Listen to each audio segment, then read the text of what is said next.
లక్షలే ఉంది.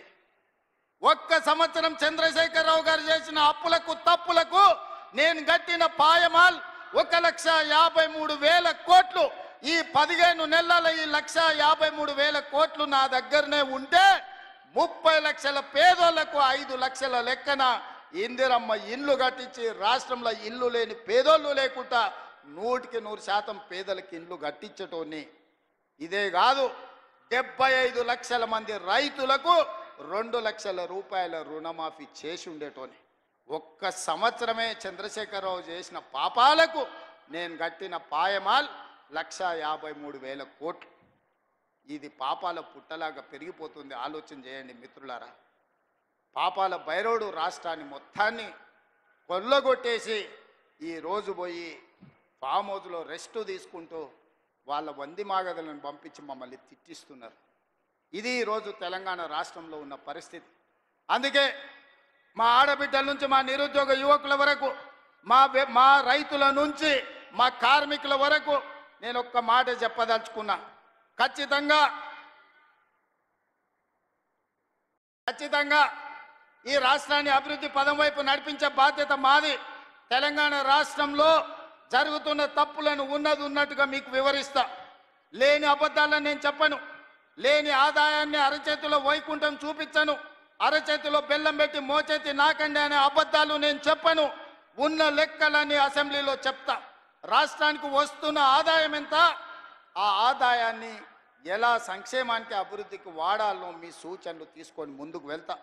ఇవాళ కష్టం వచ్చినప్పుడు మీతో కాకపోతే ఎవరితో చెప్పుకుంటామని నేను అడుగుతున్నా. ఇవాళ తెలంగాణ రాష్ట్రం అప్పుల ఊబిలో కూరుకుపోయింది. ఆయన గారు చేసిన అప్పులకు 88,000 కోట్ల అస్సలు కట్టిన, 64,000 కోట్ల మిత్తి కట్టిన 1,53,000 కోట్లు 15 నెలల్లో కట్టాల్సిన పరిస్థితి వచ్చిందంటే ఎంత దారుణమైన పరిస్థితి తెలంగాణ రాష్ట్రం ఉందో మీరు ఆలోచన చేయండి. తండ్రి కొడుకులు అంటారు అప్పులుంటే బయటికి చెప్తారా, మళ్ళీ అప్పు ఎట్లా పుడుతుందని. నేను మళ్ళీ అప్పులు చేయదలుచుకోలే, పప్పు కూడు వండదలుచుకోలే. అప్పు చేసిన పప్పు కూడు ఎప్పటికైనా మనకు ముప్పే అని, అప్పు మనకు ముప్పు అని నేను స్పష్టంగా నిర్ణయించుకున్నా. అందుకే కూడ తీసుకొని తెలంగాణ రాష్ట్ర ఆదాయం పెంచుకొని ఆదాయాన్ని పెంచాలి, పేదలకి పంచాలి అన్న ఆలోచనతోని రాష్ట్ర ప్రభుత్వాన్ని ముందుకు నడిపించదలుచుకున్నాం. అందుకే మీరందరూ సహకరించండి, మీరందరూ అండగా నిలబడండి. మా శ్రీహరన్న మళ్ళా పక్క నుంచి గన్పూర్కు నిధుల గురించి చెప్పమంటుండ్రు. తప్పకుండా దీనికి సంబంధించిన అన్నీ మళ్ళీ నేను నిదానంగా వారితో మాట్లాడి ఇస్తా. ఎందుకంటే మిగతా ఎమ్మెల్యేలు కూడా ఉన్నారు, వాళ్ళందరూ నా దిక్కు కోపంగా చూస్తున్నారు.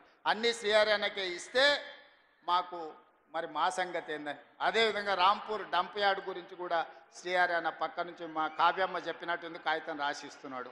తప్పకుండా డంపింగ్ యార్డ్ నుంచి మొదలు పెడితే స్టేషన్ గన్పూర్లో ఉండే సమస్యల్ని పరిష్కరించే బాధ్యత నాది. మిత్రులారా, ఎర్ర టెండునా మీరు అందరూ కూడా ఇక్కడికి వచ్చిండ్రు. మీ ఆశీర్వాదం, మీ అండ ఉండాలి. 10 ఏళ్ళు ఏలినోళ్ళు 10 నెలలకే మమ్మల్ని దిగిపోమంటారు. 5 ఏళ్ళ కోసం కదా కుర్చీ ఇచ్చింది మీరు. ఇవాళ ప్రభుత్వ ఉద్యోగం ఇస్తే 35 ఏళ్ళు ఉద్యోగం ఉంటుంది అంటారు. 2 ఏళ్ళకే తీసేస్తే పోతుందా?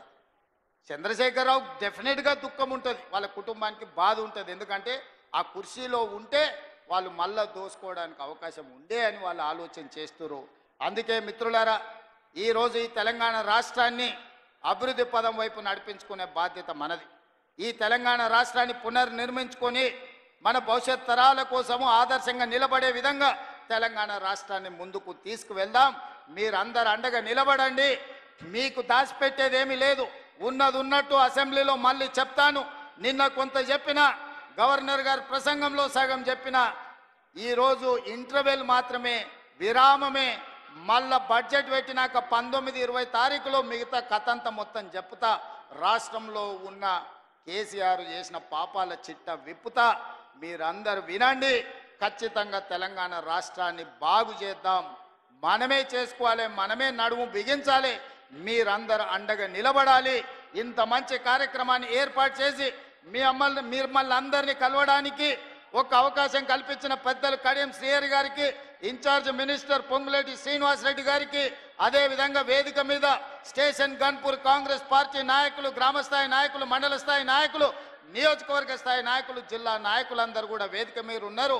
వాళ్ళందరి పేర్లు నేను తీసుకోలేకపోయినా పేరున వాళ్ళకి మనస్ఫూర్తి